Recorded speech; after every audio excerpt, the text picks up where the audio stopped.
Law beat.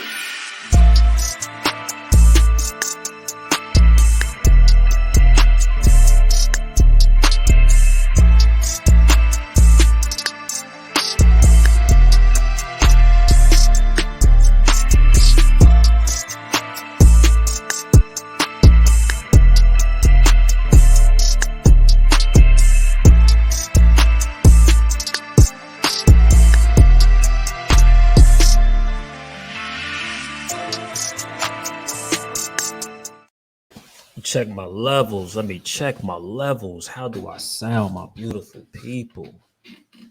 How do I sound, my beautiful people? Let me check my levels.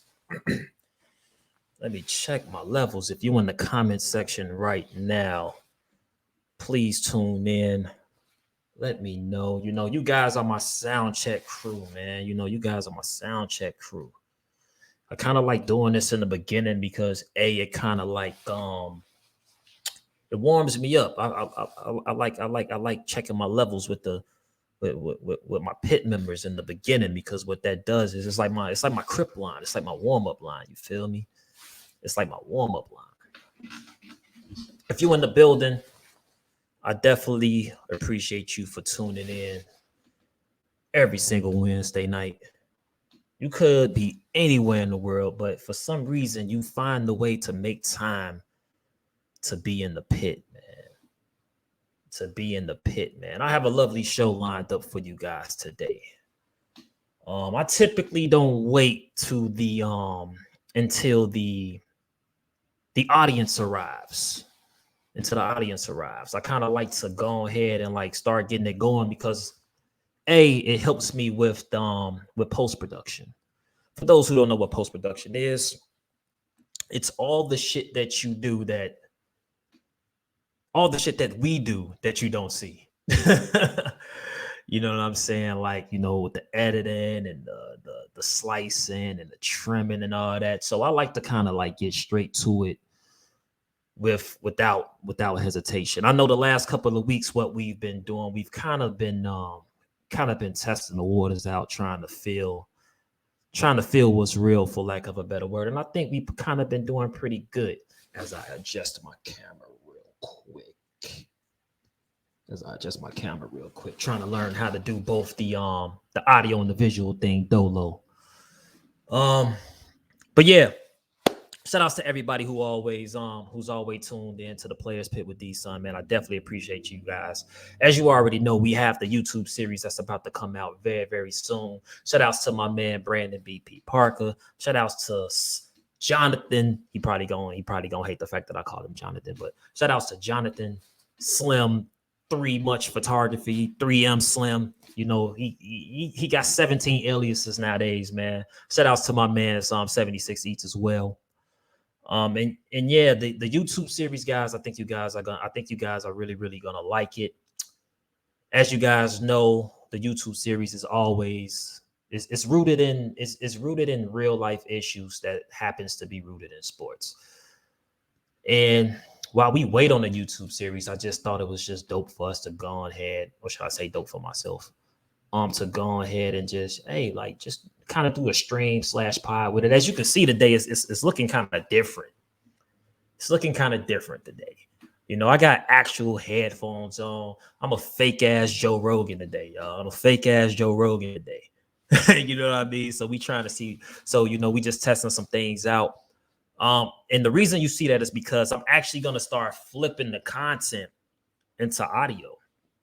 I'm actually going to start flipping the content into audio, not just the visual, not just the live stream, because I think we've been having some very, very dope dialogue over the last couple of weeks, and I think that I kind of been missing the boat on putting the content out in audio form as well.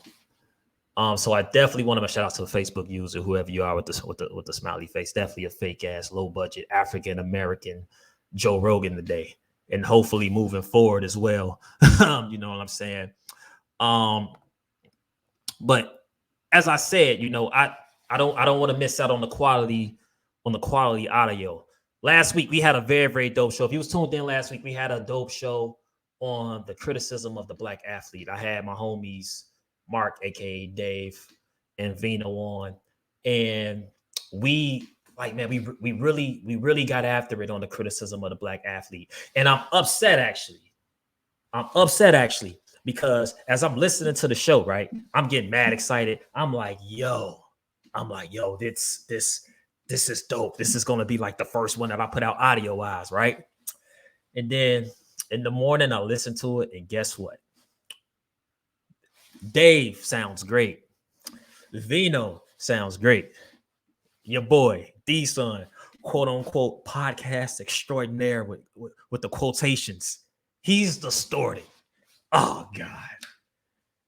I was hot, y'all. I was hot. I'm like, bro, I'm sitting up here with the lavalier mics, the 4K cameras, and I can't even get myself to sound good. And my guest was sounding so amazing, man. I was salty, y'all. And that show was so dope. The audio of it is so dope. But your boy, I sound bad, y'all. I sound bad. And it's gonna go in the it's gonna go, I'm gonna put that in the vault. I still kind of want to put it out though, man. I still kind of want to put it out. Oh, the tickets. I can't really fix that right now. Let me fix my camera. Shout outs to Angel. Let me slide it up a little bit. Shout outs to Angel. I see you, Angel. Though I see you. Shout outs to you. Shout outs to you. I should be a little better right now. Again, I'm learning angles and stuff, y'all. I don't know this shit yet. You know what I mean? I'm learning. I'm learning. Maybe I need to go ahead and get me a audio and a videographer or something. I can't afford them right now, so it's gotta be me. This is podcasting on a budget, ladies and gentlemen. This is podcasting on a budget. Shout outs to Angel in the chat letting me know, like, hey, bro, like you're a little off center. But like I said, though, man, we're gonna start pivoting the content to audio form as well, because I don't want to miss out on having dope audio. Some people might not be able to ever catch us on a Wednesday night because 6:30, a lot of people probably still getting off. If you guys got kids, you're probably tucking your kids in and all that other stuff. All my flag football community, it's indoor season, so you guys are probably practicing and all that. You know what I mean? I don't want nobody to be like, yo, I missed the show, so I'm gonna get the audio going as well. I want to say as soon as possibly next week. This will be one of the first ones that come out on the audio. If you guys want to hear the criticism, on the Black Athlete Show, I don't recommend it, but if you want me to put it out, I'll put it out. I definitely put it out. With that said, before we get into the meat and potatoes of what you guys are joining for, I want to talk about the pit this week, man. If you're in, for everybody who might listen on the playback, if you've been inside the Players Pit Facebook group this week, it's been phenomenal. Like, the engagement in the group has been crazy. The content has been dope. No disrespect. I've seen a couple of posts over the last couple of days get like 300 or 500 comments. So, let's just keep up that engagement. Make sure you guys share the group. Let everybody know what's going on. Matter of fact, don't just share the group, share the broadcast. Share the broadcast, because we got a goodie. And segue into what we're going to talk about. If you guys already have checked out the thumbnail, we're going to talk about something that I believe is not just very polarizing, but a sensitive subject. But we're going to make sure that we attack it in the most respectful way possible. And what I mean by we, not only my guest, this also means you guys that's in the comment section. Please, guys, be respectful. Be as respectful as possible. Like your mama and your grandma and her mama and all them used to say, if you ain't got something nice to say, don't say it. We don't want to offend anybody. But what we do want to have, we want to have honest, engaging, dope dialogue, because at the end of the day, that's what the Players Pit is about. That's what the Players Pit is about. Sorry, guys. That's what the Players Pit is about. So we're not going to hold nothing back. We're going to speak our truth. We're not going to pass it off as facts. But what we are going to do, it should be dope enough dialogue to where we as adults, where we as mature individuals should be able to have, the conversation. So transgender athletes, in sports. Should they be accommodated? Is it fair? Is it not? Before I cut to a quick break and bring my guest on, of course, because I definitely want to make sure that I give them a platform to get their sick off and to get their rocks off. So I'm definitely going to say my 2 cents first. I've been I I want to paraphrase by saying that and not really paraphrase because y'all know me. I try to, while also being respectful, I also want to say how I feel. I think it's a real conversation to be had. Honestly, I think it's honestly a progressive conversation to have. I do believe that I am. First off, I love the inclusion. I definitely love the inclusion. I love the inclusion of any groups of people, any walks of society, and in any activities. I really don't believe in discrimination at all. Um, However, I do believe when we're talking about sports, athletics, that we have to be mindful and we have to be careful of the president that we're setting, right? I feel like at some point you have to draw a line, right?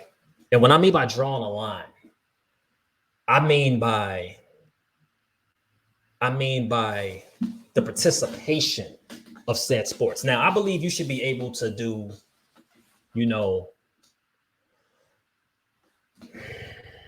I believe you should be able to do shit like, rock climbing, parachuting, skiing, a lot of individual sports, that doesn't involve, and for lack of a better word, you can feel free to correct me in the chat, even my guest, a lot of strenuous activity. And the reason I say that is because obviously, however, I want to say that you have to draw a line when it comes to certain sports, right? And if I feel like you have to draw a line when it comes to certain sports, you probably want to rethink the whole process. Example, before I bring my guest on to go to a break, let's talk about combat sports. When I think about when I think about sports, I think about probably the fiercest form of sport that you can think of, right? And we're talking about boxing, UFC, kickboxing, whatever. Will it be okay for a transgender athlete to participate in that type of sport? Will it be okay for a transgender athlete who is identifying as a woman to participate in boxing, UFC, beating up on women, things of that nature? Would it be okay for a transgender athlete to join a sport where I'm not going to say woman, but a woman's sport where young ladies, where girls have trained their absolute hardest at all times, to be the best at that, and a transgender athlete comes in and smokes their record, smokes their accomplishments? Is that okay? Is it fair? And to me, that's not fair. That's not fair. I'm all for the inclusion, however, if that makes sense. So bringing my guest on, we're going to really, really dissect right, wrong. It's not about us trying to pass off our opinions as facts, because we're just spectators with fans like most people. But we're going to really, really get into the nitty gritty of how they feel, why they feel the way that they do, and just bounce dialogue and content like that. If you're in a chat, feel free to chime in with questions. You already know we're very, very interactive on Wednesdays. If by any means you would like to participate in the conversation,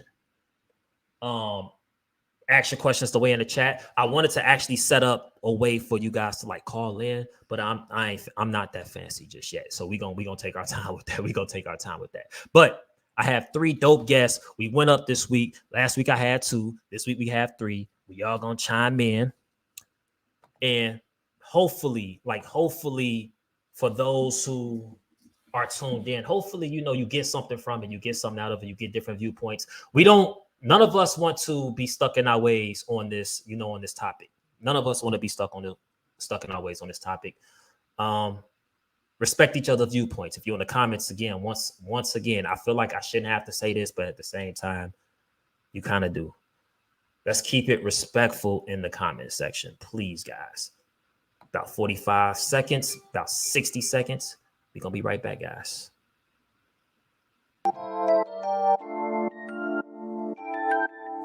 What's up? This is Big Prime for Prime Taco, home of the famous hot Cheeto burger. And if you ain't rocking with 76 beats, I don't know what's wrong with you.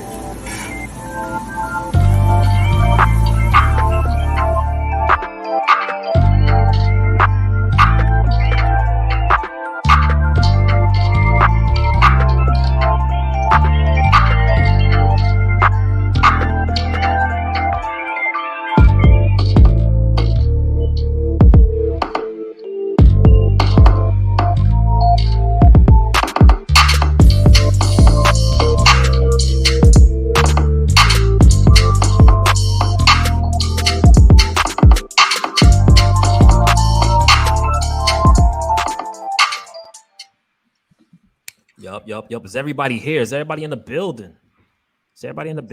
Yo. Yo. What we gonna do, man? We're gonna introduce everybody. Ladies first, Zay. You go last. If the order on the screen is the same as I see, then you guys should already know what's going on. Below me, the lovely Snacks. How you doing? Hey, y'all. How you feel, Snacks? I'm okay. Everything good with you? Yeah. Can't complain. Oh, that's what's up. That's what's up, man. It's definitely glad to have. I'm definitely glad to have you guys. And man, last week I talked about guests being on, and everybody's like, "Yo, like you should do the guest thing." I'm like, "Okay, fine, let's do it." You know what I mean? I think that'd be dope. To the right of Snacks, I call her J Codes. You know what I mean? But she probably, you know what I mean? She probably has her own alias that she want to give out to. Can you please let people know who you be? Yeah, of course. Janae Code, shout outs. If you need a website done, personal shout out. Janae is my given name on the football field. They call me Icebox. Oh, word. I didn't know that. I learned something about you right now. Yeah. I started playing football when like a year after the Little Giants came out. So that makes sense. That makes a lot of sense. And by the way, before I introduce the next guy, The Little Giants is one of my top 5 favorite movies of all time. And one of my favorite moments ever is when they go, Giants, help us, God. It's like one of my favorite moments. Straight out now, I think I'm gonna watch that tonight. Real talk. Hey man, when you have to try, you still got to squat. So I'm with you. Oh, talk that. And above her, my homie. I ain't gonna. Me and my man go back to high school. Shout outs to Hyde Park alum, man. Hyde Park stand up, man. The Indians, not the Thunderbirds. The Indians, not the Thunderbirds. Who you be, my man? Who you be? Yo, it's the big homie say, man. I've been missing from flag football for a couple years, but I still poke my head out here and there to see my peoples. But big homie say, shout out to my brand Campino. Please go check that out. Yeah, what's up? Let's get it. Hey, my man, you came on like you was about to cut a wrestling promo. I know, right? I'm sitting up here looking like, hold on, let me turn this mic up real quick. let him go. Nah. So, ladies and gentlemen, if you listen to this on the playback and you're not tuned into the stream, you guys make sure that you tune in to the Players Pit with D-Sun Facebook group. I want to say one of the, you know what, I'm gonna toot my horn a little bit. I think it's up there with some of the best Facebook sports groups out there, and I'm not in all of them, you know what I mean? But I think the Pit is very dope content, very dope dialogue. 97% of the time, people are very respectful. The other 3% of the time, but How we get here, y'all? How we get here? We got here. I can't remember who made the post. It might have been like a couple of days ago. Could have been over the weekend. And for everybody tuning in, this is the backstory of how we got to this topic. I would like to take credit for this topic, but unfortunately, I can't. Somebody made a post. I can't remember. If you're in the pit and you know who made that post, please let me know. I believe it was Marlene. It might have been Marlene. Oh, somebody probably got it. Was Marlene. Okay, cool. But long story short, Marlene made the post. I want to say it was with the Penn State situation, correct? Am I right? Penn State, the University of Penn. The University. Oh, okay, the University of Penn. Yeah. Okay, and I saw the dialogue going on. I'm not sure I commented under that thread, but I saw the dialogue that was going on under there. I was like, yo, like this, it's lit. I got you, Sherry. I'll make sure I watch it. But I was like, yo, it's lit. So I saw the passion. That was in that conversation, and I was like, you know what? Let's talk about it. And for me, I made the pit, as you guys know, as a platform for casuals, myself included. I consider myself a casual. I might speak passionately about a lot of sports and talk like I'm like the Mount Rushmore sports analyst, but I'm not. I'm a casual, like a lot of people. And I made the pit for casuals to be able to have that type of interesting, dope dialogue, that dope content, barbershop talk, hair salon talk, things of that nature. And I was like, yo, let's reach out to a couple of people that were under the thread and let's see if they would like to come on, articulate their thoughts and talk about it. Snacks and Isaiah was under there, saying their opinions and things of that nature. And I was like, yo, like, let's go for it. J Codes. Me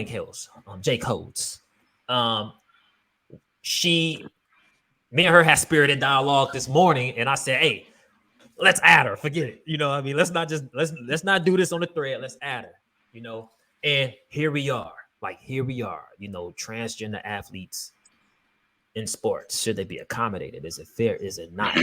You guys heard my take. I want to actually start with I'm going to actually start with Zay on this because he was the first person that I reached out to. Zay, how do you feel about it? Like talk to me. Okay, so me, do you know me, bro? I'm Mr. Absolutely. KTS. I'm Mr. KTSE, bro. I'm Mr. Keep that same energy at all times. Mm-hmm. If we want to talk about equality, equal, right? That's the root word for equality, right? Equal. Mm-hmm. I'm like, no. If we're allowing transgender, and when I say allowing, I mean the norm now is the transgender community can go to the same bathrooms. They can win, like if you're a transgender woman or whatever, and now you can win. Caitlyn Jenner won the Woman of the Year award in the ESPYs. Mm-hmm. So why are we stopping at MMA? Why are we stopping at transgender women playing in the WNBA? Why are we stopping at contact sports? Why are we stopping there? Why do we become separate but equal there? I don't understand that. Like I'm saying, keep that same energy at all times. No, they're women. We're looking at them as women. So let them play. Let them continue to break records and break bones. Like they're women. We can't go, oh, wait a minute. But she's really not. Keep that same energy. Let them play. I don't think that it's fair. I don't think that it's fair that people that was a little abrasive to the whole transgender community being accepted as, what they weren't born as.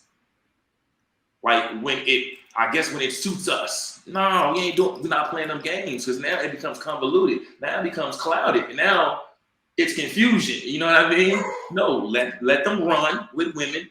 And if transgender men want to come play with men or box with me, let them do that at their own risk or success. Like, let's not go back and forth with this. If they're women, if we're looking at them in our eyes as real women, let them do what they want to do. And then we accept what comes. We can't start going back and forth. That's phony. I'm not with that. Okay. Snacks, you got something for me? I do. So going back to the whole issue of equality, once you go through male puberty, you are no longer equal to a biological female. You have advantages, physical advantages that biological female does not have. And so, and then when it comes to transgender boys, they don't make the team. They cannot compete because they are girls who have, well, former girls who cannot go through male puberty. So they can have all of the hormone, they can take all of the hormones that they can, but at the end of the day, it would take so long and so much for them to get to the point where they are physically able to compete with biological boys and men that they don't even have the same opportunities to play sports as transgender women. So for me, while I do think they should be accommodated, I think they should be accommodated by having their own division. Because once we're getting into combat sports, you're talking about a woman who could physically kill another woman with one blow. Part of the allure of sports is that on any given day, anybody can win. But like with the whole Penn situation, they're all looking at this girl who was just a male All-American last year, and they know before the race even starts that they can't compete. So now you start to lose your desire. You start to lose that, want to go out there, because at the end of the day, it's like, I don't even have a chance at this point. And so that's where I'm at with it. I don't feel like they should be 100% excluded by any means, but I do feel like, especially if we're talking about inclusion, we are not 100% inclusive if transgender boys do not also have opportunities to compete.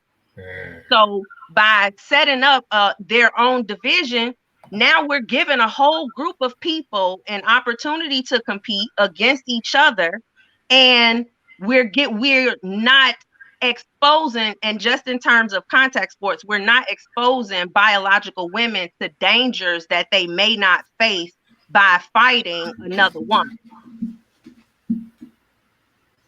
Jacobs. All right. So I'm in agreement with Zay. If it's equal, it's equal, right? But I will say this. Like I said previously, I played basketball like everybody else growing up. I was super into football. My first foray into football was me playing on an all-boy team. Obviously, I was a kid. I played in the CPL league, right? We all played in a little CPS league growing up, right? I was the only girl. I played free safety. I hit people. I played tight end. I got hit by men, right? Fast forward, I trained MMA for 2 years. You don't spar against just women. You spar against women and men. Full punches. They don't care if you're a girl or a boy when you're sparring. They know what you are in that sense. And I was getting hit by grown men when I was sparring, because you need to learn how to dodge the punches however they come in. Last point is I've played rugby for 5 years. I played against transgender athletes. I have gotten hit by transgender athletes as well as women. When I tell you getting hit without pads, I didn't go, oh my gosh, she hit me. I don't know who hit me. Everybody was hitting me hard because I was playing a sport, right? So in those particular senses, I didn't feel any different as an athlete going against people who were stronger than me, who had a better wingspan than me, who were faster than me, who might have hit hard. I hit hard too. So in my sense, I'm playing against other women. We're playing a sport. It didn't matter to me personally what they were and what they weren't, or how they identified, right? But to kind of add to this conversation, when we're talking about transgender athletes in general, the solution a lot of people say is let them have their own thing. Let's have their own thing. Do you know how little people in this world are actually transgender? It's less than 1% of our population. There is no way that you could field an entire team of any sport with anybody who is just specifically transgender and whatever they identify as. And then if we want to talk about female athletes, all of them have raised testosterone level, right? When people, what jokes did they used to make about Brittany Griner? Yeah, for sure. You know what I'm saying? Sure. Yeah. Caster Caster Semenya, she can't even play a sport right now, right? She's banned from the Olympics because she has an elevated testosterone level. But she got an elevated testosterone level. Not. She's only banned from certain events. But she's banned. She's banned. She was born intersex, which is not something that she and they're in the process of overturning that now. But so now we're trying to make it equal because she was born with physical attributes that made her better at a particular sport than other people. That's what athletics is it not? Everybody's not born to be Michael Phelps. Everybody's not born to be Katie Ledecky, right? Like that's just, you're physically born at a better rate. And we have never had a transgender winner of any Olympics sport. They haven't even made the finals. You still don't, and I'm asking, you still don't think that, because I think it's different when, and correct me if I'm wrong, I'm no scientist, but I think it's different if you're a woman and you were born with like elevated testosterone levels, you know, up in being a man and moving over. I think that's a bit different. But the issue is there's literally no science. Nobody's even we're having hypothetical conversations. Absolutely. Tested the science, right? Absolutely. See, for me, I think where I draw the line is, like I said, I'm very, and I don't think I have to say this, but for sometimes you do, right? I'm with the inclusion. I'm 100% with the inclusion. I kick on the butt. But where do you draw the line? I can't help but think of, and you can say it's extreme if you want, but it's a sport. UFC or boxing, like you have a transgender athlete who participates with women, and like Snack said, with one fatal blow, with the right blow, like what are we talking about here? Well, let's like we already saw the girl with the skull fracture. But like for me, my thing is, where's the fairness in a former male All-American being allowed to now compete with women? That's not fair. Okay, so let's talk about that then. So somebody in the chat just said trans and intersex is completely different, right? Yep. So when you're born intersex and then those testosterone levels peak and you start to get those broad shoulders, like the blood flow started to hit those muscles a little bit different, and the muscle bone density ends up being a little bit different, more manly. And you get the Brittany Grinders, who's dunking, who's running like a full-blown man in the WNBA, and she's damn near unguardable. And that line that you talked about, Danny, like we have to draw that line there too. When we start to draw lines, now you have to continue to draw lines. You just can't stop at trans. Now you have to go to intersex, because the thing of that same person, Fallon Fox, who cracked the girl's orbital bone in the skull, she lost to a woman. Yeah, she did. Lost to a woman. She's also, with all due respect, but I shouldn't have to paraphrase by saying she's also not very good. She's 45. She's 45, bro. She's 45 years old. This happened back in 2014. And now it's a new one. The new one name is Alana McCaughlin. She's the new trans sensation in MMA right now, and she's choking and knocking women out. Look, when you train MMA, real talk. So this is a true story. The first time I ever sparred, full spar MMA, I went up against a guy who was about 6'3". His wingspan was nuts. I am 5'7", right? So he was knocking my ass out.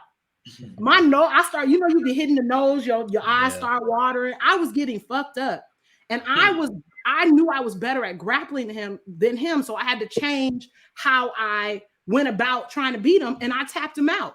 And you know what happened? I got in trouble because we weren't supposed to grapple. But you know what I said? I said, I'm not about to keep getting hit because this person is bigger and stronger than me. So when you're talking about those type of fights, it's just like if you're fighting against somebody who is a sparrer and you know they can't grapple, what are you going to do? You have to learn how to grapple better than they can so you can win. Because ultimately, jiu-jitsu is about leverage. It's not about weight. It's not about. So yes, if we're talking about those things, there's a way for a woman who would to be able to be better than a trans woman, or they're both women, but there's ways for one person to be better than another person, regardless of what their background is, just because they train differently to be able to fight whatever they perceive the other person's positives were. So we can't keep using that as this thing, as if women have not transcended in any form or fashion at all times. But J. Cole, I definitely give you that, because I was one of those girls who, as a young girl, I was better than other girls. And so I used to have to race against the boys until they allowed me to start racing up in age group. So I get that part of it. But I mean, like, even now, we're talking about transgender athletes in general, but transgender girls and women are dominating this conversation. How would you all handle transgender boys who at the time of their trying to make the team, they're not strong enough, they're not fast enough to even make the team? So how do we accommodate them? We're not accommodating in sports. If you're not good enough, you don't make the team. Simple as that. But if we're talking about inclusiveness, those are now people who will not have an opportunity to play. Because they're not because they're transgender though. It's because if they were biological girls, no. It's not with biological girls, they would have an opportunity. Trans male athlete who is on the U.S. Olympic team, I believe, for cross country, right? So it's not track, right? But it is cross country, and they have placed in international competitions, and they were born a woman and then transitioned to male. So, and if we're going to be realistic about the science, a transgender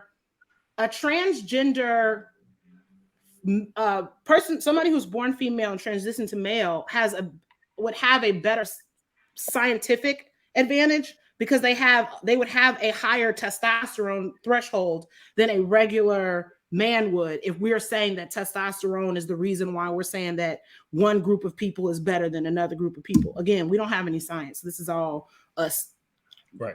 Conjecture. Yeah. So, and I agree with Zay. If they're not good enough to be on the team, they won't make the team.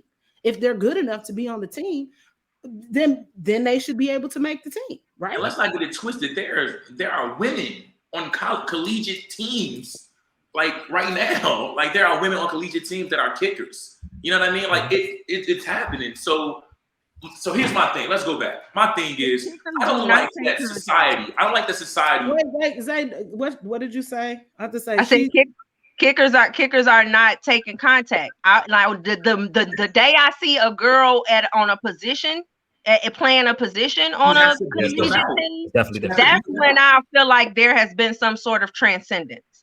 Like for me, if a female or if a female transgender or naturally born or whatever, right? If she's good enough, put her out there.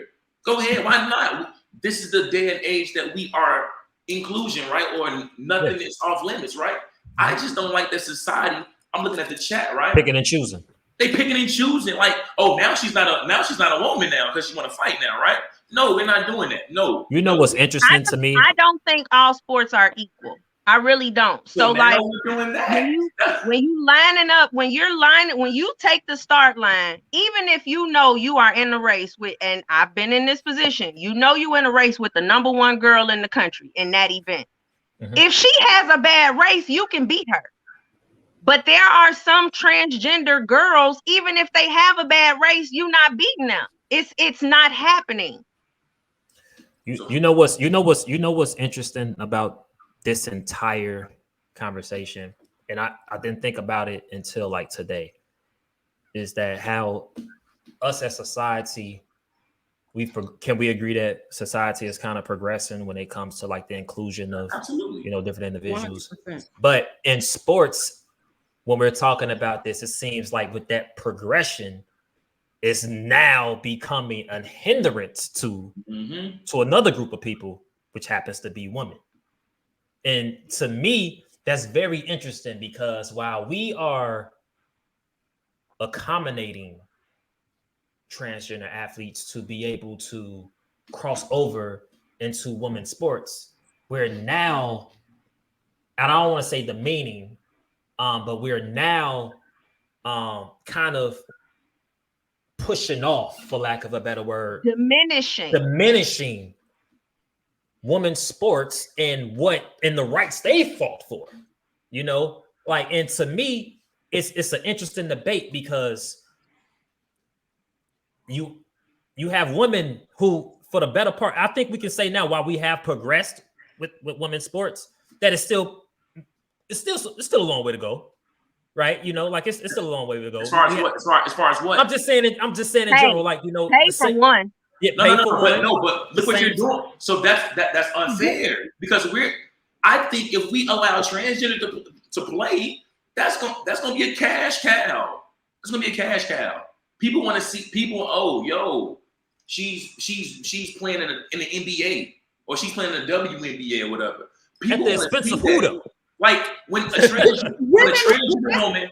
But I really truly feel like it's different when it comes to team sports and individual sports. Because let's just take it back to the article with the girls from Penn. They are on the deck crying because they know that no matter how hard they train, the minute this person jumps in the pool, the minute she jumps in the pool, it's over with for them. And so we have to take into account the effect that it's having on women. And I sometimes think that the effect that it's having on biological women is being lost in us trying to accommodate and be fair to transgender women.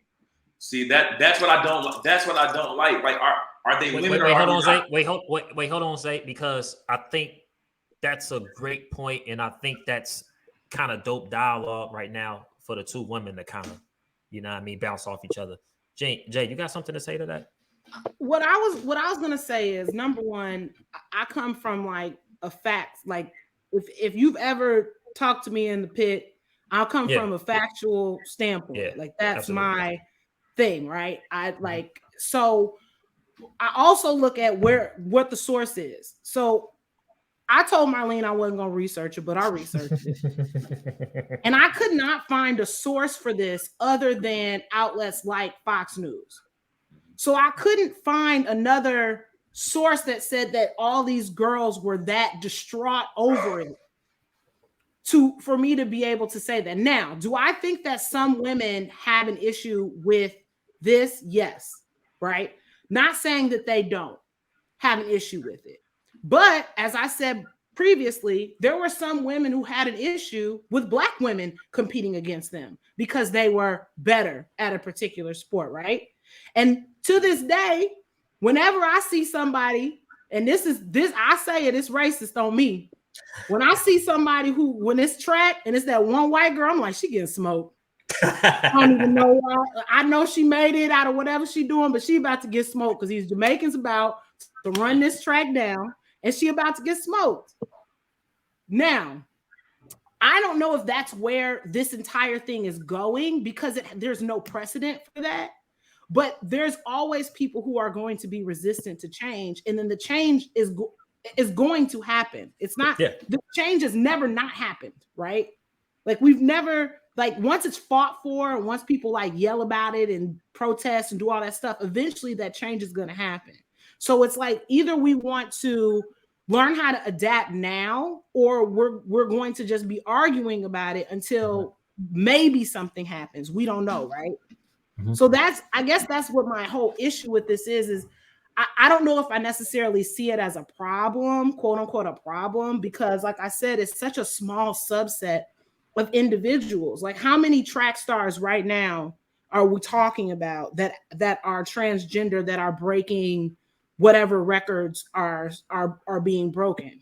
You know what I'm saying? Like, well, once you get past there is a transgender girl who was national champion in the 400 hurdles.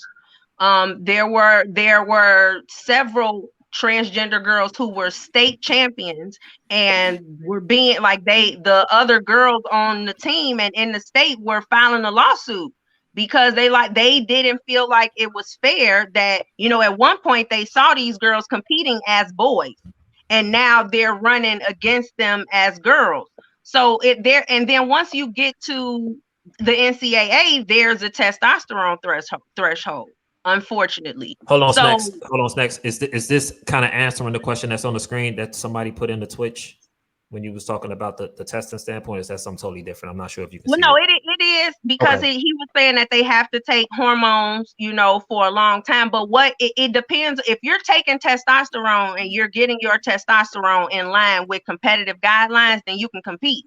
Now, once you get to the point where you're exceeding whatever those competitive guidelines are, you can't compete. Mm-hmm. Yeah, because the way so again, coming from the rugby perspective, because they're the only national body that has put out actual guidelines for transgender athletes competing against each other. And no, it's not the same thing, but just the way with the Olympic Committee, there are no guidelines for female athletes who transition to male to compete. You just can compete. There are guidelines for the opposite, right? Because they have to have like a lower level of testosterone, and it can't go over a certain amount, right? So that that is not deemed as a whatever additive. So there are, of course, rules for this. But at the end of the day, we have people in NCAA competing, right? We have people who are competing at the high school level and the collegiate level. And then at the end of the day, Flojo still got that record. So we're still talking about it's, I guess, because my mind can't wrap around it being such, like, women are women, and so we should celebrate women. And I think that it's because as a society, just like Zay said, we're separating it because we don't see female athletes and female transgender athletes as equal. We don't see them both as women. And at the end of the day, that's what the problem is, right? Makes a lot of sense. We're just saying that they're not women. So boom, they shouldn't be able to participate with other I'm women. offended. They're not women. So well, I won't go that far. I'm looking at them as women, but I'm looking at them as women with a distinct physical advantage over other women. Mm-hmm. Okay. Zay. That's fair. I think that's unfair. But it's the truth. It's the truth. But there are women who are born women who got distinctive advantages over other women. But not to the point of being a male first. And I think that's where I'm at too with it, Zay. Like, I think that's where I'm at with it too. The fact that they were male first. You know what I mean? Like, so, and I can't get past and when did they start to transition? If they started to transition as young people, as a younger person, then they have probably been on hormones to prevent them from going through male puberty. But if they started to transition a little bit late, especially after they have gone through male puberty, the science is the science. The biological processes that happen with men in terms of thicker muscle fibers, thicker bone structure, different blood flow, like those things are real. Those advantages are real. So if you have already gone through male puberty, just by the science, you are far and above a biological female. But Snacks, here's where, like I talked about it earlier, it becomes convoluted. What do you say to the people who, you know what? I'm going to accept her as being her and not as what they were, right? I'm going to call her Caitlyn Jenner instead of Bruce Jenner now because, like, I'm all for that. What you know, you're putting an asterisk on it when it comes to sports, and you can't do that. It has but to. I'm not gonna call him a him when it comes to sports. She's still a girl. I'm still going to use her proper pronouns and call her by her name, but I'm not gonna ignore the reality. Where do you draw the line on that? So you gonna ask them, like, let me see your full medical records before we come up in here, so I know, like that, like we're going into Big Brother territory with that. Are we talking about as an entity, as a sports entity? Now that I can agree with. Like, if we get to the point where we want to start having proof of people's, like, what they are and how they've been affected, then yeah, we are getting that's a bit invasive. And I'm not gonna sit here and say I have the answers because I don't. You know what I'm saying? I'm, as a coach, I have to figure this out though, because I know it is inevitable that there will be a transgender girl who wants to run on my team, or a transgender boy who wants to run on my team. So for me, like this, I like to have this dialogue because I'm not one of those people who likes to just think and ruminate. I talk through my problems. You know, I talk through trying to find solutions, and I have to figure this out if I want to stay in my profession and continue to be as good in my profession as I am. For me, I'm I'm looking at it as, honestly, I'm looking at it as a parent, right? Um, as someone who has, you know, not just a 4-year-old boy, but an 8-year-old girl who walks around here, right? And if she trains her hardest to quote unquote, I don't know, I'm just gonna use track, right? Since we're talking about track. But you know, she trains her hardest to be the best athlete as possible in track. And you know, she's worked her ass off. She's improved. She's competed at a high level. She's placing.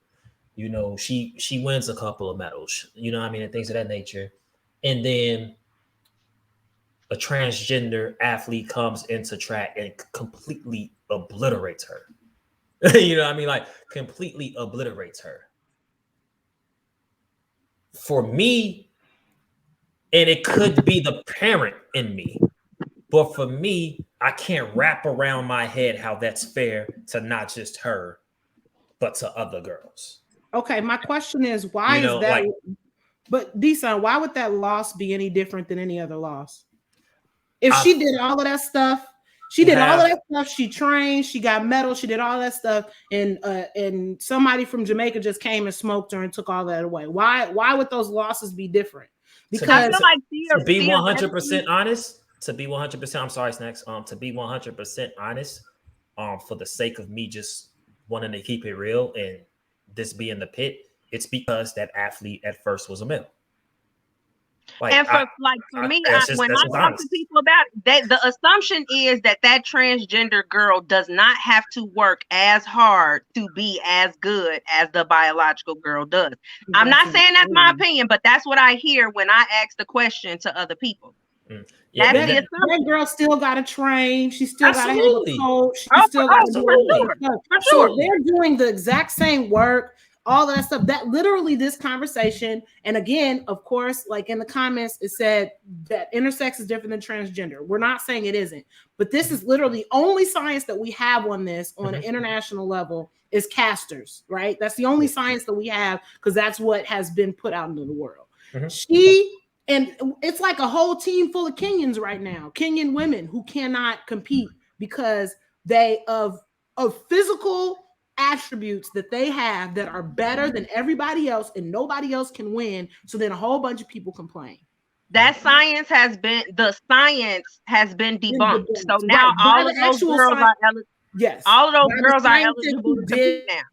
The study, they debunked their own study. And I'm saying this conversation can be very dangerous because if this conversation, not our conversation, but the idea get used. It gets taken from sports to the real world. It really sets back the LGBT movement and everything that it's accomplished in the last 15 to 20 years. But are sports equivalent to the real world though? Yes. Yeah. But we're talking about physical performance. Physical performance versus intellectual performance. That's kind of not the thing. No. It is because Jackie Robinson changed the world because he in a sport. He integrated a sport, and that was a thing, right? Like that's the reason why it's so important is because sports is important, right? Like Kobe had people crying in the streets because sport is important. So we can't we are more as a society are more forgiving of our athletes and our famous people than we are of other people. So to see something in sports be accepted, it becomes easier for us to accept it as a society. So yes, if you are a sports watcher, yes, but sports is so important, specifically in America and internationally. Think of how soccer is in other countries other than here. Like it's a big deal. So even if you're not a sport watcher, it's still a large subset of our world. And getting back to what you're saying, D-Son, is that if we can get to the point where we can see in all aspects women as women, a trans athlete beating your child should not make them feel any different than a woman, than a non-trans athlete, because they're all women are women, than a non-trans athlete beating a child. And the reason why is because they just lost. You have to learn how to lose in sports in general. Somebody's always, you could be the best and eventually somebody's going to be better than you. Like that's just that's how sport works, right? And that's coming from men too. Like back in the day, the 3-point line for men, the 3-point line was closer. Yeah. Again, like what's big homie name? Will Chamberlain came along and they said, "Yo, you can't dunk no more." But big homie. They changed the whole spectrum for one athlete. Yo, no more dunking. Or was that Kareem Abdul-Jabbar? And then he perfected the hook. Like it happens on both sides. You have to evolve with the game. I think if that happens there, I think women's sports will begin to evolve more to keep up with transgender. That's life. Evolution is constant. So before we get up out of here and we transition to the final segment, which is the pit, and you guys can feel free to stay for the final 5 minutes if you would like to participate in this segment with me. I want to give everybody their parting shot on the concept, on the topic at hand. Snacks, I'm gonna start with you. 30 seconds to a minute. Go with it. I don't know. Like when it's all said and done, I feel like there is a lot of extra compassion that I know for me personally, I need to find, and that other people need to find as well, so that it's not a dichotomous issue where it's women versus transgender women. And I don't know how to reconcile that. Like I don't know, and I don't know how we can reconcile that as a society, because we still have racism, we still have sexism, we still have, all of these discriminatory practices that are going on, and it's just trickling over to sports and transgender versus biological, just like anything else. So it's like, for right now, we just have to accept it for what it is and learn how to deal with it. But the concerns of women have to be valid. Like, we can't just write it off and say fair is fair and we have to let them compete. Like, nah, we have to really take a step back and take these women who may be hurt, offended, disappointed, whatever. Like, we are consistently invalidating those women's feelings. And I just don't think that's right. Nice. Codes. All right. So you learn from therapy, all feelings are valid. Yeah, absolutely. Right. That's the first thing that they tell you. Our feelings. Shout out to therapy. Y'all make sure y'all go get that, man. I definitely do. So all feelings are valid. I feel that. But we also have to understand that there has literally never been anything that has been changed without somebody's feelings being hurt. Absolutely. That's true. That's just how it works. That's just how it works. So, and knowing the younger generation, the quote unquote TikTok generation, they're not accepting our excuses anyway. So it's gonna change at some point in time anyway. So that's why before I was saying we do have to evolve as people, but we are evolving. So that's a positive. And I also want to say that I thoroughly enjoyed this conversation. So that's my parting shot. Definitely much love. That's what the pit is for. Zay. Yo, so as a man, right? Naturally born man, heterosexual man, right? Look,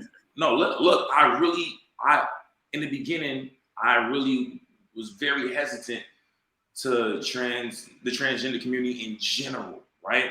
And it took time for me to really just soften up to it. And you know what? Yeah, they're women.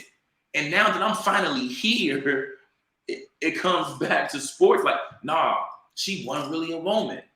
I don't think that is fair, especially for somebody who had to really train myself, and my friends had to train me how to just be open-minded and accepting of evolution, of change. And then when we go over to sports, something that I love, right? I'm a coach. I'm a player, right? Now I have to look at it differently. And I'm like, yo, that's confusing. Like, look at it in life as regular, but when it comes down to sports, because of the bone density and the muscles and what you were born as and the hormone count, no, I'm not going to turn it on and off. I'm going to keep that bitch on. Boop. And I'm going to look at it the same. I'm going to keep that same energy at all times. John said something in the chat that was very interesting. It's an issue because it only affects women. Because if they came in the men's realm, you're gonna see like it's different. You know what I mean? It's different. So my thing is, it was women that got me to this point, and it's funny to see that women are arguing, like they're arguing the opposite now. It's polarizing. Yeah, it's ironic. That's the catch-22 of this topic right now. That women want to put the asterisk on transgender women playing sports. But it was women who helped me get to this point. It's crazy. Oh, by the way, yo, thank you, D-Son, for having me on here. You know, I'm a very opinionated person, bro. And, you know, I love these type of dialogues, bro. Oh yeah, most definitely. So real quick. Now, hey, first off, before I cut to this quick break, it's only going to be like 30, 35 seconds. Who's staying around for the pit segment? Is anybody staying around for the 3 to 5 minutes? Bro, come on now. Everybody, we good? We good? Okay. So real quick, guys, I'm going to be right back. Y'all make sure y'all have those questions ready. All of us, one at a time. Doesn't matter. We'll be right back, y'all.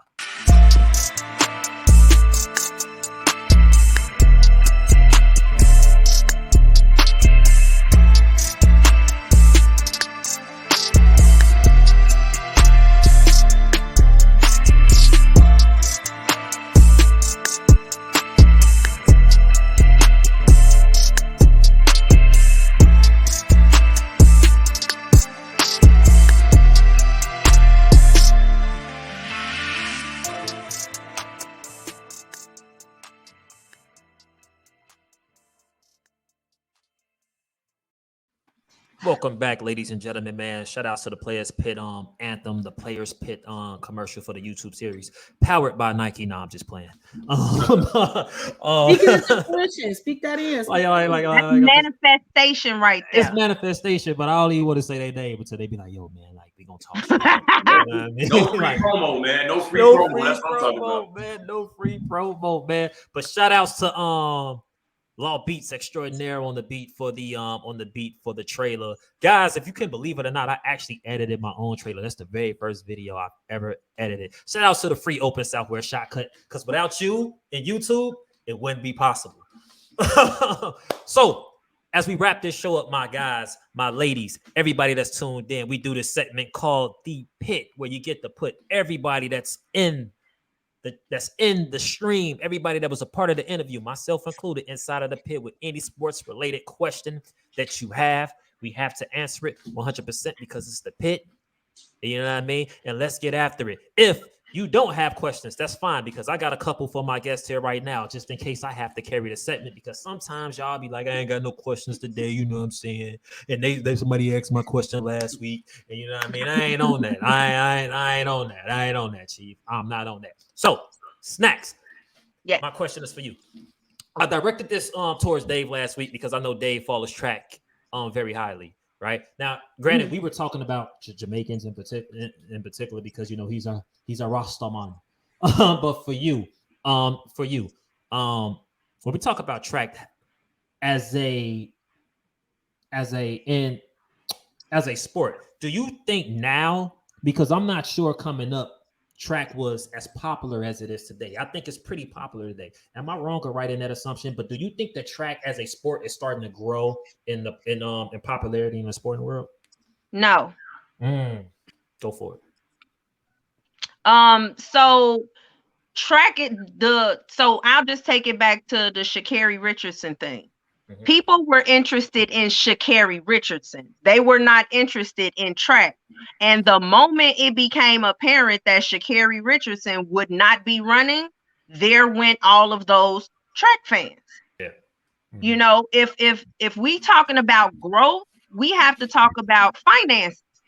we are still very underpaid in terms of professional athletes when it comes to track and field.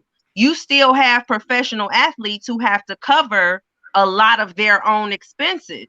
You still have professional athletes who are slaves to shitty ass shoe contracts, where if they just so happen to have a bad season, they lose their endorsement completely.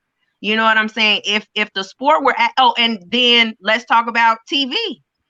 You know, you may have some track meets on TV, but the number of track meets that there are in a season and the number of track meets that are actually on TV is trash.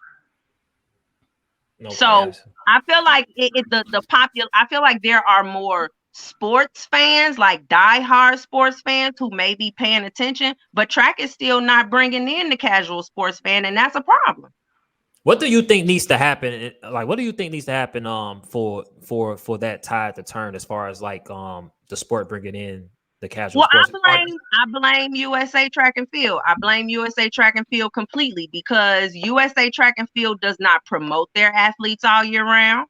USA Track and Field is not doing media blitzes. You know what I'm saying? We're not having big old when and even for the big meets that come on TV, we not doing a whole lot of advertisement. There aren't any pre-meet events where you could come like meet and greets and things like that. Like those things are being advertised to track clubs. You know what I'm saying? Because I've had my team invited to several things, but we're not reaching across and like inviting soccer teams to come in and take part in and watch a track meet, or and even now, like the biggest league is the Diamond League. And the Diamond League is not in America. You have to literally leave the country to make real money in track and field. And that is USA Track and Field's fault, in my opinion. Okay. And I definitely want to get to my other two guests, obviously, with a question for them, because I don't have any questions coming in the chat, which is very, very unusual. You guys are kind of making me sad. You're making me very melancholy, and I don't like it. But I do want to, as somebody who and I only ran track in the Park District, so again, like I said in the chat when we were talking about tiers, I'm a Park District icon. Kiss my ass. But I actually thought the opposite, though, Snacks. I thought track was like really, really on the up and up. But I think now that you mentioned, I think a lot of it was obviously because of Sha'Carri, because I think she was showcased more so as a personality. And I think somebody said this in the chat. I think that track needs probably more personality inside of the sport that can help it out. We have a ton of personalities, but if they do not self-promote, like Sha'Carri self-promoted. She was tweeting. She said what she said. She did what she did at the end of those races. If a lot of those because if you follow them on social media, they are entertaining. They go live, but it's track fans that are tuning into those things. So if they don't self-promote and if they don't put themselves out there, they don't get put out there, because we have personalities. Trust and believe that. Yeah, absolutely. But the ones that are the most known are the ones who, like I said, they self-promote. Sonya Richards-Ross got out there and did her own thing. Allison Felix got out there and did her own thing. But for early in Allison Felix's career, we knew her because she was Allison Felix, but she wasn't doing the level of self-promotion that she's doing now late in her career. Absolutely. I feel like self-promotion is definitely a big part of it. The questions are starting to come in too, but go right ahead. Go ahead, Jay. Do you think that self-promotion turns into sport popularity eventually? It depends on the sport, because if you are self-promoting as part of a team sport, you get looked at, a certain kind of way. But if you're self-promoting as an individual sport, a tennis player, a gymnast, a swimmer, a track person, then I think that, yes, that self-promotion can bring people in, because now people want to see if you are, as cool as you are off the field, on the field. The reason I ask that is because I'm thinking of I would love to see some type of a study done about the tennis world after the Williams sisters. Because I personally believe that they increased the level of tennis, casual tennis fans, at least in the United States. I agree. And I wonder if that could translate to track, but that's another story. I think Tiger did the same thing for golf. Yeah, I was gonna bring that up for sure. And I think that's happened a lot. And I'm hoping that Sha'Carri is doing, has done a little bit of that for track and field. And I also hope that there are other athletes looking at her who are not restricted by their shoe contracts, who are allowed to, who want to be as loud as she is, to say, hey, look at who I am right here, and then come and see what I do for a living. Yeah. But let's keep into context. It's sports entertainment. Like, you have to entertain. And Sha'Carri was entertaining in shit until she didn't back it up. Even when she did back it up, when she was, I'm not done. We was tuned in. Like, it has to be entertaining. And then let's not forget, representation matters. She looked like the TikTokers. The bright hair, the long nails. She reminded us of FloJo, and she reminded us of what our little sister looked like.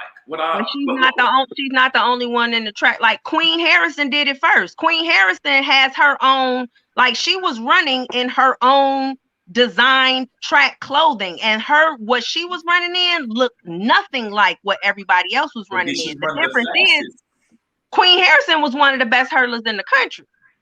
So, but she's not a loud, flamboyant personality like Sha'Carri is.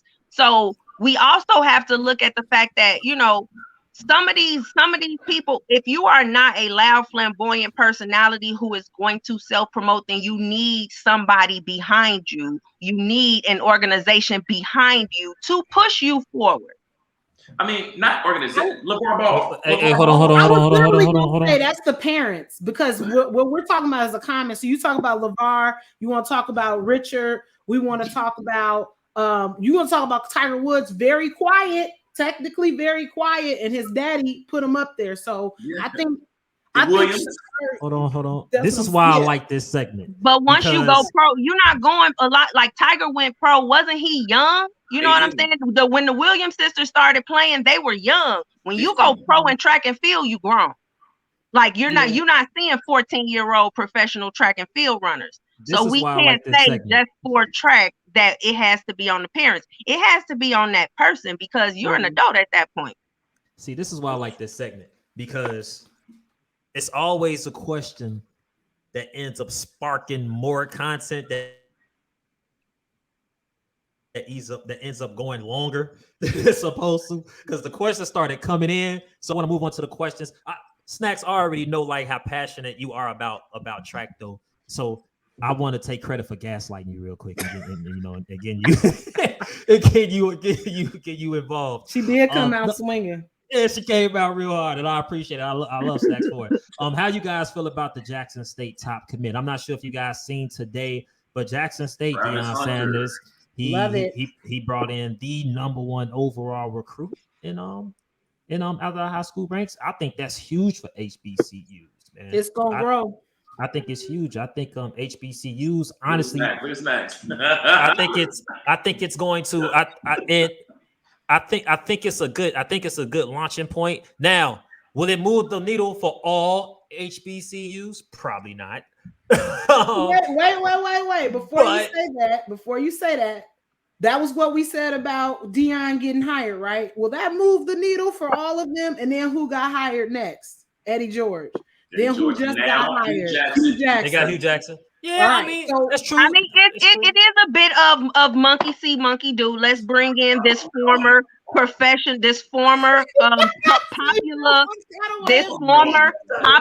professional football player. But my thing is this: that kid did not commit to Jackson State so much as he committed to Deion Sanders. That could be true. If Deion Sanders he's a quarterback, and Shorty's a quarterback too, right? Let's just think about it like this: if Deion Sanders decides to move to a Power 5 conference, is Jackson State still going to get those same recruits? That's Absolutely. any coach. That's any coach. I mean, that's true. That is true. But we're talking about USC, by the way. USC, by the way.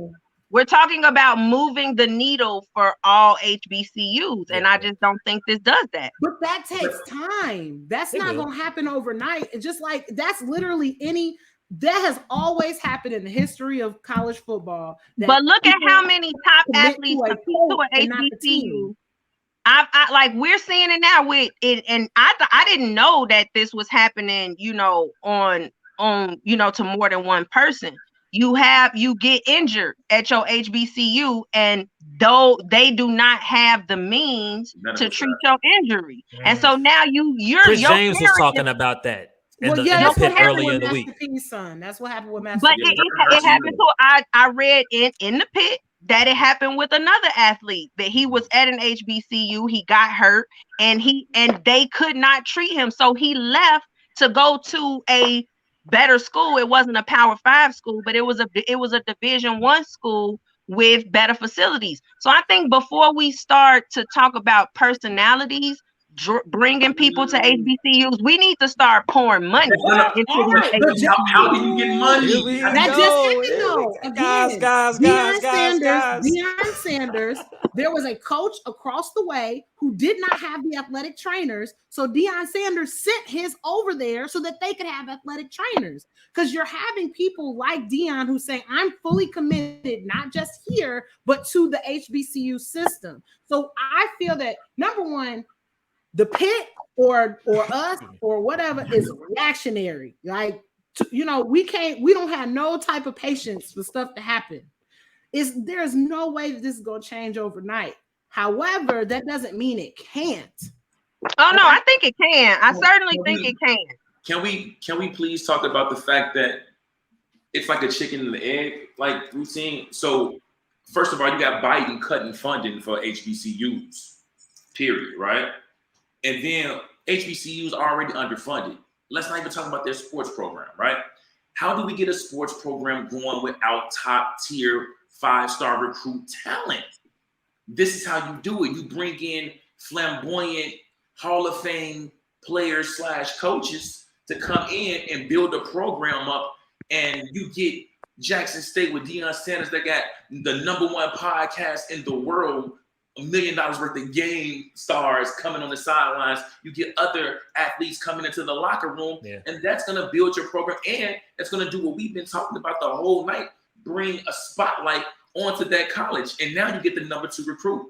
That's how we do it. That's how we bring money in. Now you get television spots. Now you get more Jackson State games, more HBCU games on ESPN. That's how you do it, and that's how you bring in the revenue. That's how you bring in the sports and medicine crews. That's how we build. That's how we build. It takes time. It's the reason. I mean, that's true. That's the reason why we got to watch Butler on TV on Saturdays, because they had a few good years, and now all you see is Butler on TV, and they be trash. Butler with the back-to-back national championship. Exactly though. But and Butler's facilities are trash, because I've seen them. This is what I'm saying though. So it takes time. So like a small program, they get recognition, and then they start doing a little something, and then now they're gonna get money. They're gonna get all that HBCU needs, honestly, is one game against a ranked team, and that'll fund. How much money do they get from one game? Like over 100,000. They get, like, some schools are paying, $250,000 to get them on the schedule. To get them on the schedule. So that's what I'm saying. So all they need is the 1, 2, get a couple on there. That, you know how many scholarships that is for HBCU school? How much facilities that can build? That's a lot. Football is a lot. Yeah, Zay, this is for you, man. That's right up here on the screen. Should the Lakers trade Westbrook or AD? Oh man, I thought the Lakers were doing too much from the beginning, man. I thought when they was just out here just hitting the A button on the 2K screen. They was just doing too much, bro. And when they let go of White Chocolate Caruso, man, I'm like, what the hell are y'all doing? I'm glad we got him. But like, White Chocolate. And that's when I knew, like, they weren't committed to building their team while also keeping what they already had. They just revamped the whole roster. They got older. They got slower. and then LeBron thinks that he's gonna be able to flick that little, you know what I'm saying? Go, what do you call it? 0 dark 30 when it's playoff time, and he's in danger of not even making the play. And LeBron 100 years old in basketball years. Man, bro, and he's not even jumping like he used to. But nevertheless, to answer your question, I do think that they should trade Westbrook. They can get some key pieces for key youthful pieces. But do you think they'll get a big return for Westbrook given how he's been playing? Yes, he's been playing better. He's been playing. Yes, yeah, absolutely. And I'm kind of sort of on the cusp of saying yes to AD, but he's still AD at the end of the day. You can't just say yeah to AD. But he's injury prone, man. He's going to give you about 60, maybe 50 to 60 games per season. And God forbid he has a big, like astronomical injury like an ACL. Then he smoked. He smoked. But Westbrook, you can get some pieces for Westbrook, man. You can get something for Westbrook. Where I'm at with it, I thought that the Lakers, I thought that roster was dope for 2014. You know, for 2014. I think, but to answer the question, I think it's too soon. You don't want to wait too late, but I think it's too soon because I do believe that they have enough experience and maybe enough grit and enough dog in their individuals. You know, like Westbrook. Westbrook is a dog. Like AD mentally, when he's got it turned up, he's a dog. I think it's too soon. I think you get him. I think you give him a little bit more time, and I think you ride it out. And if it works, it works. If it doesn't, next year, guess what? All you motherfuckers got to go. They get a year. LeBron get a year older. LeBron ain't trying to lose years. Absolutely. Now LeBron knocking on 40 next year. Damn it.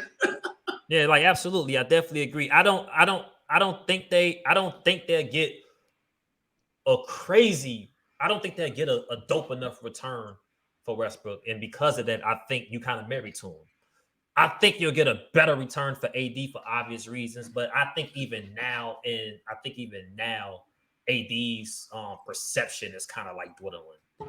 You know what I mean? So I think you kind of just stuck, and I think you really just got to figure it out. And as somebody in the comments just said, I actually agree with that. I think you really want to see them healthy at full strength before you really make that judgment. Son, look at what the NBA is right now. Look at what the NBA is. The Dubs went young. Look at them.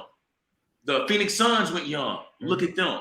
Milwaukee kind of young, kind of sort of young. Look at the Cavaliers. Look at all these young teams. The young teams in the NBA are thriving. I was gonna say the Bulls.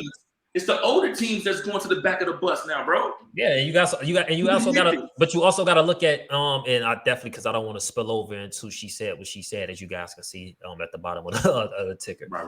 But I definitely something has to be said for the level of player that are on those teams, right? On the teams that's getting older, like just for the sake of keeping it consistent with the Lakers, you have LeBron James. Like, honestly, are you really going to rebuild with youth with LeBron James knocking on year 19? You know what I mean?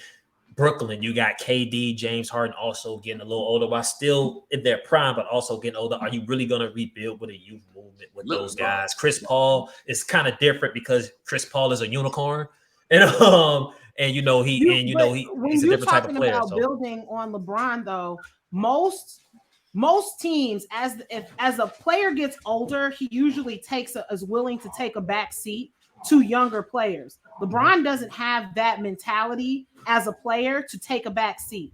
So it's debatable, but think about how many people have taken a back seat to go and be a piece. So do you think that because I feel like with him going through all of these injury issues that he's going through this year, that this might make him a little bit more amenable to taking a backseat to a younger player? Do you think that could be the case? It's supposed to be AD. AD not dependable. AD is not. You know what I mean? AD is deferring to him. Like that's supposed to 30-point games for the last 8 or 9 games. Yeah, that's supposed to be AD, and so when it's not AD, now you have what you have now. Like I'm not a Laker fan, but I'm pretty sure like Laker fans that I'm a Laker fan. They probably, they probably you pulling your hair out, like, bro. Nah, because the Bulls win. I'm straight. Like, you know what I'm saying? Y'all know what? Y'all know what? And y'all know, just like football last year, J. Cole's got on my ass, but y'all know, just like football last year, I guarantee you, my team find a way to win. Who you talking about?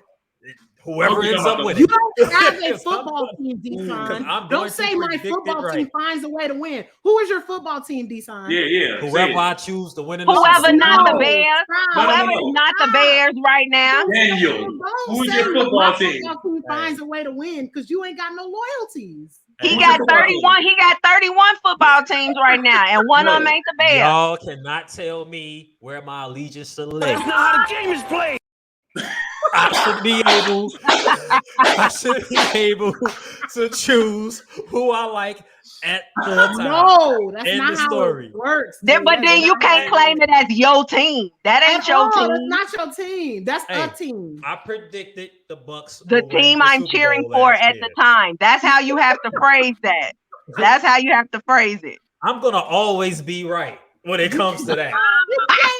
No, you ain't got no possession over that, my guy. I was with the Steelers. The Steelers with the bet. I was like, I bet. I got the Bucks. The Bucks to win it all. Years, I don't want to see you nowhere near the Bears team. I don't want to see it. Hey, listen. Please let them hire a good coach. D-Son he gonna have the best post about it. Hey, son, you can't be a casual fan thought, bro. You gotta pick a side, bro. You can't be a Hey. That's not how the game is played. I can pick who I like. He said you a sports thought, G. He definitely is the NFL thought. Like, I'm going with whoever is paying me. Whoever is making me feel good, that's my team.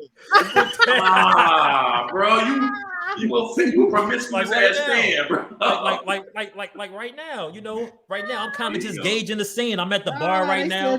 I'm at the bar trying to see who I'm finna buy the drink for. You know what I'm saying? I'm at the bar trying to see who I'm finna buy the drink for. Yeah, man. Tampa Bay, is that you? You looking kind of good. He said the Green Bay win. Like, is that you? New England, dang. New England, I want that old thing back. You know what I'm saying? Like, we're trying to see what's going on. But, man, check it out, man. This was a dope show. I definitely appreciate y'all. Everybody. This was fun. This was a lot of fun. Like I tell all the guests who've come on over the last 3 weeks, hey, you guys have a red carpet. Anytime, just hit me up. Be like, yo, man, why don't you add me on today? And, we'll see what we can do, man. I definitely appreciate y'all for adding some dialogue. Dope content, being respectful per usual, but I wouldn't expect that from anybody else. You know what I mean? Great job, y'all. I really appreciate y'all. Yes, sir. Wait, hold on. Before I get up out of here, let me highlight this comment because it's funny as hell to me. Date them all, sis. Who said it? I need somebody to say who that's said a toxic ass friend, G. That's a toxic ass friend, man. They don't want you to be great. All right, y'all. If you tuned in, hey, stay. If you on the Twitch, stay on this Twitch because we got Sherry, we got B coming on. She said what she said. They coming on right now. Y'all make sure y'all stay tuned. I appreciate everybody. Love y'all. Thank my guests as usual, y'all. Bye.